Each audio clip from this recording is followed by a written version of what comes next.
Hi everybody, and welcome back to Plastic Models by a Regular Dude. A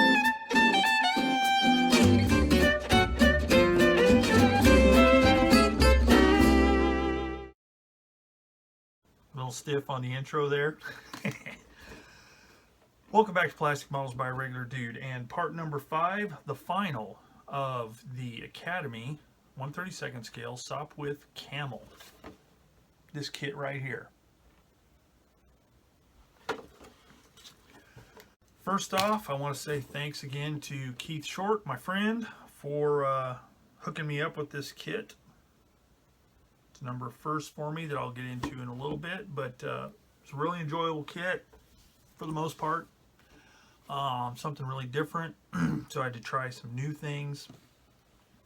There's a lot of learning I need to do with World War I aircraft, but it was a fun kit.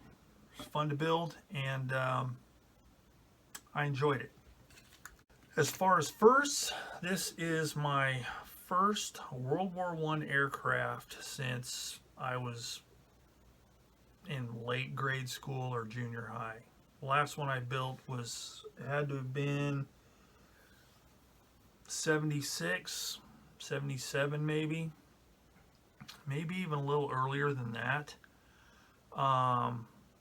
I just haven't built World War I aircraft, and I've only built one biplane in my modern modeling career, and that includes the 80s.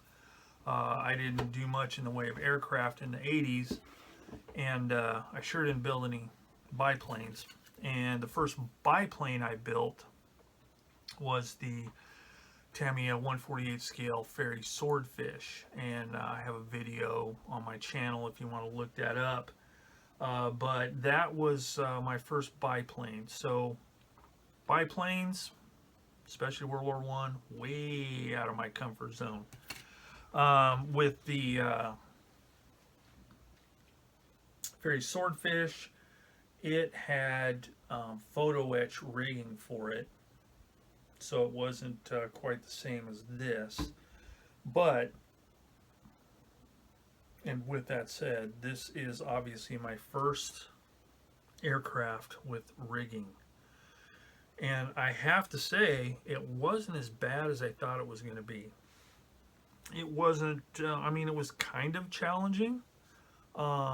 Just a lot of paying attention to where the rigging was going, making sure that I was running it the right direction and the right, front to back or back to front on the side, just all that kind of stuff. And it wasn't too bad. And I used, for that, if you watch the series, I used Easy Line, which is a nylon type stretchy stuff, and it works really, really good. However, I think I might want to try and find something a little bit different, and the reason being is this Easy Line has a somewhat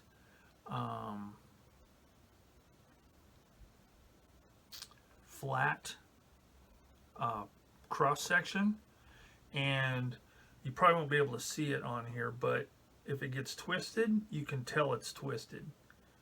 It's flat, so it'll look kind of spirally a little bit, and I have a couple of places on this aircraft that are like that. So I need to look into maybe something else.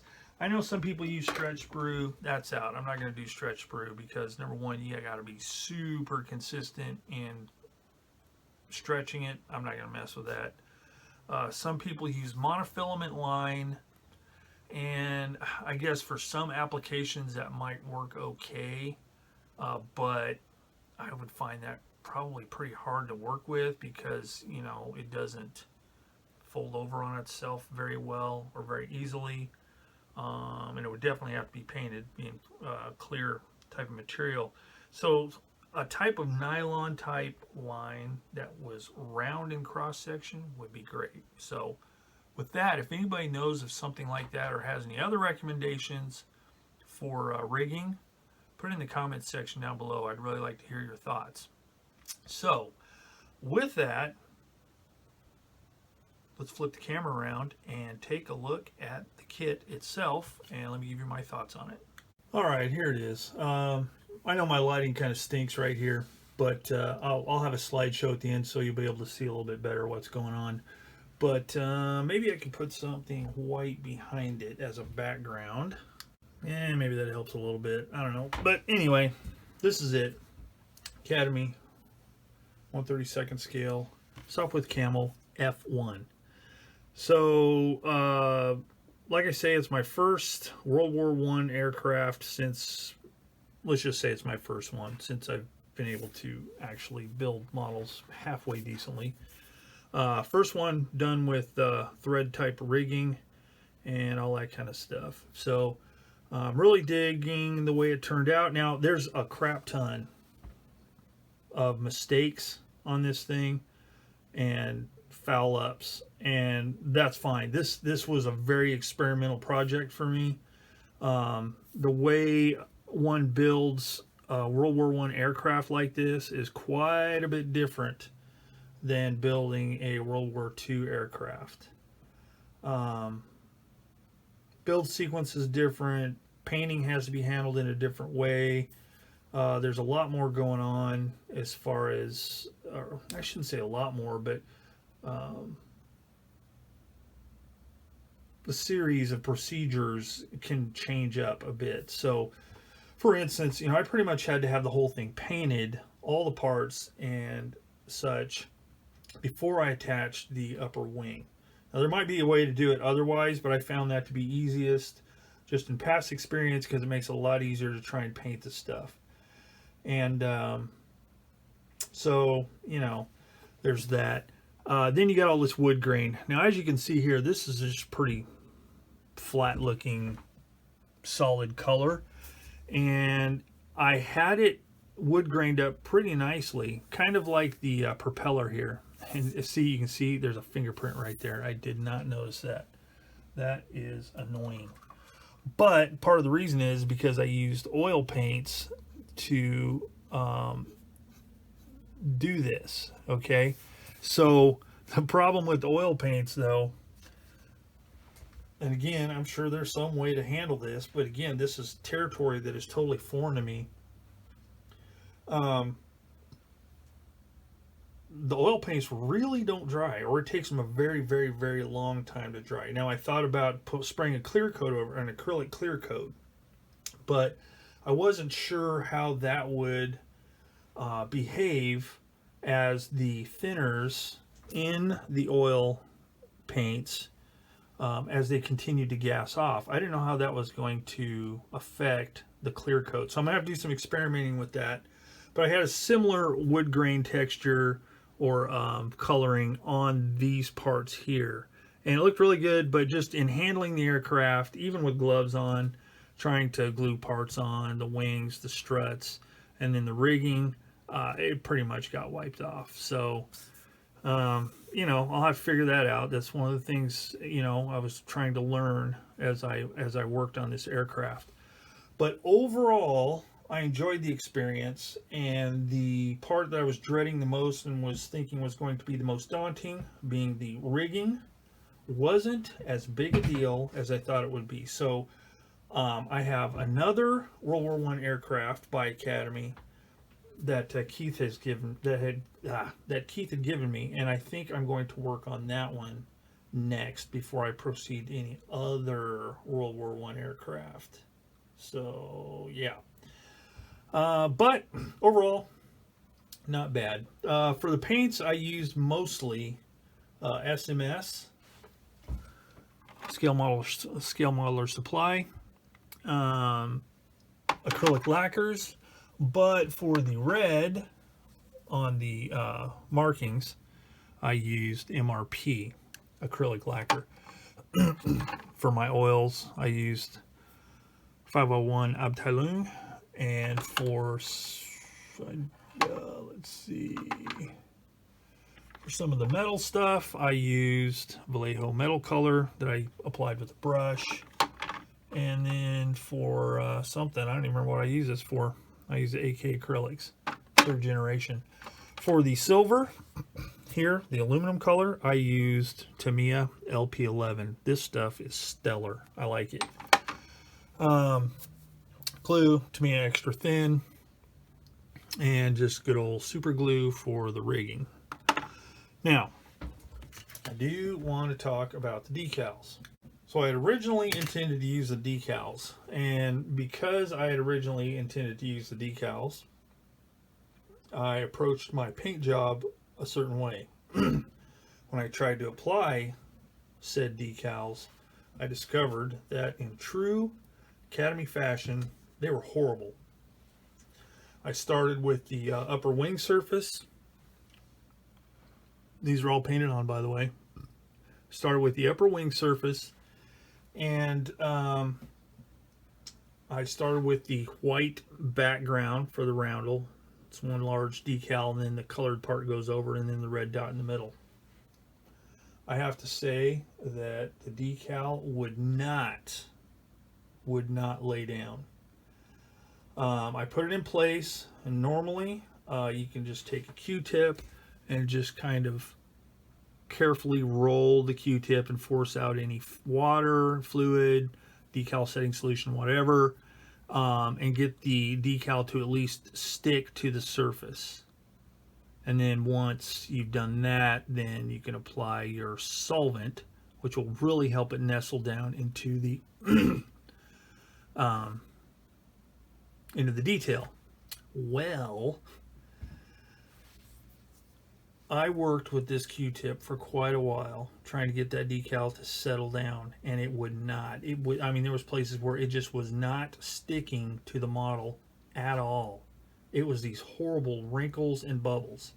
Now, I should have known that something like that was going to happen when I watched videos and saw written articles of other people doing the same kit and either abandoning the decals, or the decals, no, not bagging on people, but they looked horrible. They were just a wrinkly, nasty looking mess.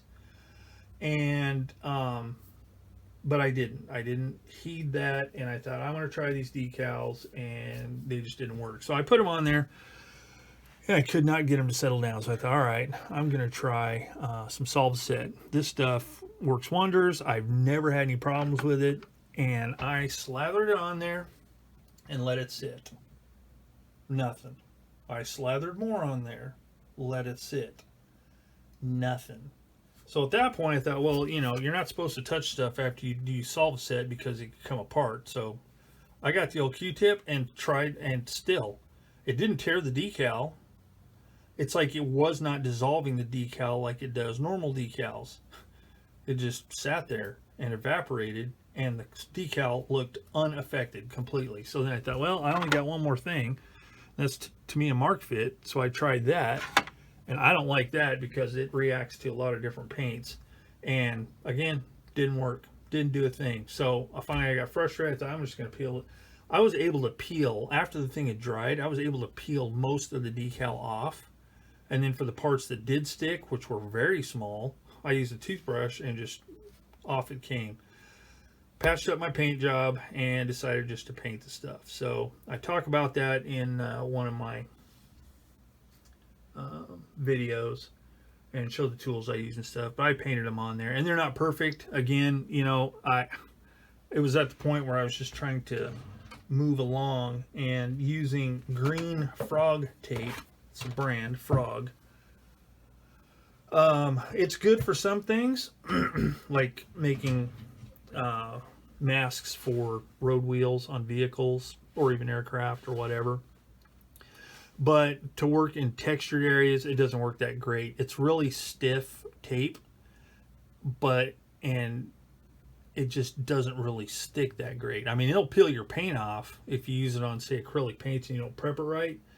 But as far as really conforming to all of the undulations in the detail and so forth, just didn't stick as well as, say, Tamiya tape would have. I should have used my Tamiya tape full sheets, but I didn't. And there's a little bit of overspray. You can see some there, or underspray, whatever you want to call it. But, again, this whole project was an exercise. And so when I move on to the next aircraft, I'm going to be a little more particular about the way I do things. But this one, I wanted to get through assembly,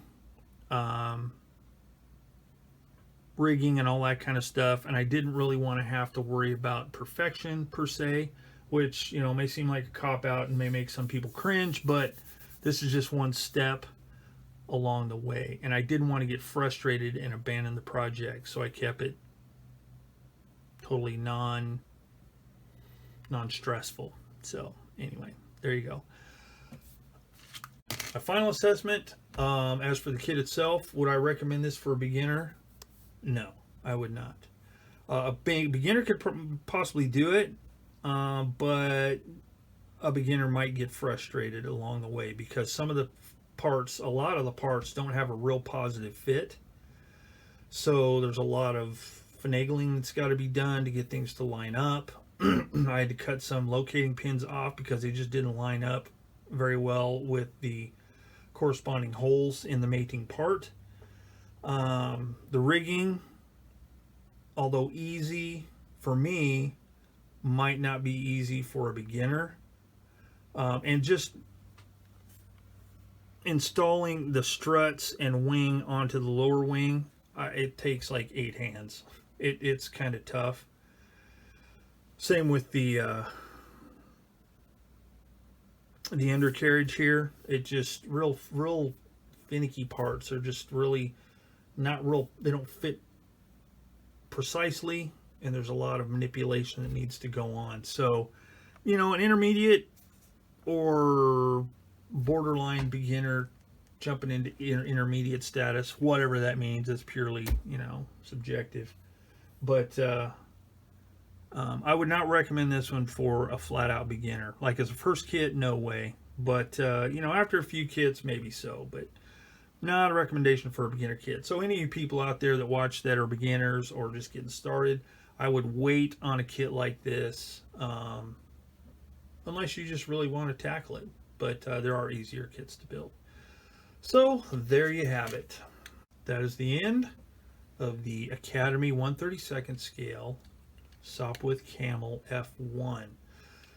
So stay tuned, and at the end of this video I'll tack on a few photos of the finished product and a slideshow with a better background, a little bit better lighting. So if you enjoyed this series, maybe hit the subscribe button so you can watch some of my other videos, and keep an eye peeled for more projects. If you have any more, or if you have any questions, comments, hints, tips, concerns, experience with this kit or one very like it, please comment in the comment section down below, and I'll get back to you as quick as I can. So until next time, thanks for watching Plastic Models by a Regular Dude, and I will see you all later.